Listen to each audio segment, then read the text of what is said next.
Assalamualaikum warahmatullahi wabarakatuh. Wilujeng tepang baraya Kang Has di mana wae ayeuna. Insyaallah dina aya waktos Kang Has seja ngadugikeun hiji fiksi mini basa Sunda yasana Kang Usman Dinur. Kalayan judul Arca Pentaseun Jalan.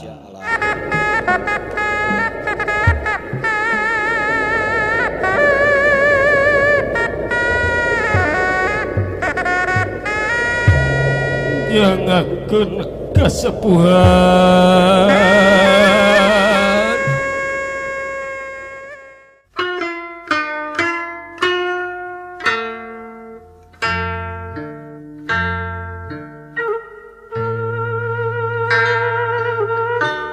Teuing sugan pedah poe haleungheum. Jambu airna can aya nu kajual hiji-hiji acan. Haben manehna gugupay nanawarkeun oge kabeh gideg.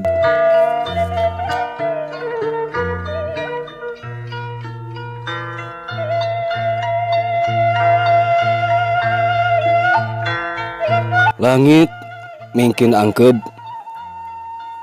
telila breg hujan gede pisan. Pagawe pabrik Korea nu ngaradon reureuh jeung jarajan asa gageruahkeun. Gentak riab lelumpatan asup deui ka jero pabrik.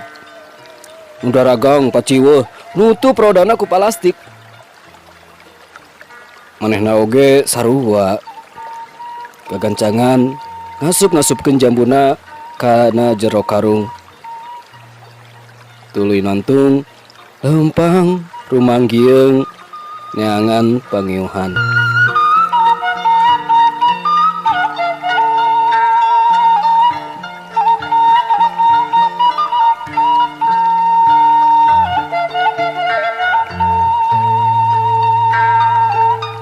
Nyai, kajeun bapak milu ngeuhan di dieu. Tanyana kanu boga rumah makan. Haga ki ngan karungna tong simpen teh hal rujit. Jawabna bari ngadilak.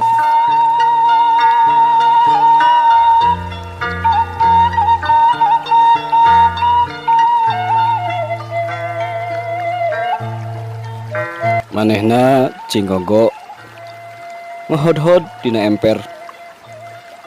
Ramoleungeunna nu hideung ngusap beungeut nu karijut.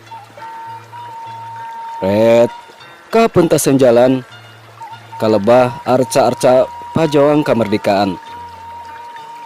Kolebat gambar-gambar puluhan tahun kalarung di lebah arca eta pisan. Tentara Inggris jeung Nika ting jarungkel bahasa tilugarana dijelegurkeun ku manehna.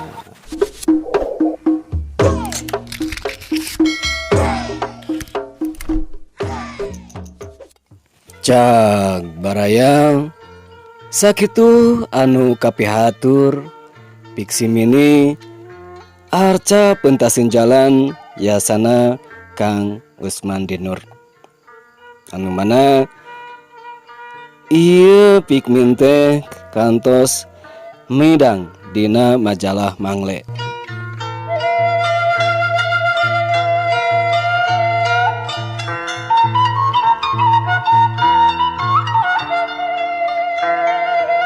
Be geuning si Aki anu tos sakitu sepuhna bari hirup dina kaayaan ripuh teh geuningan pahlawan anu kapungkur kedah bajoang ngabelaan kamerdekaan nagara.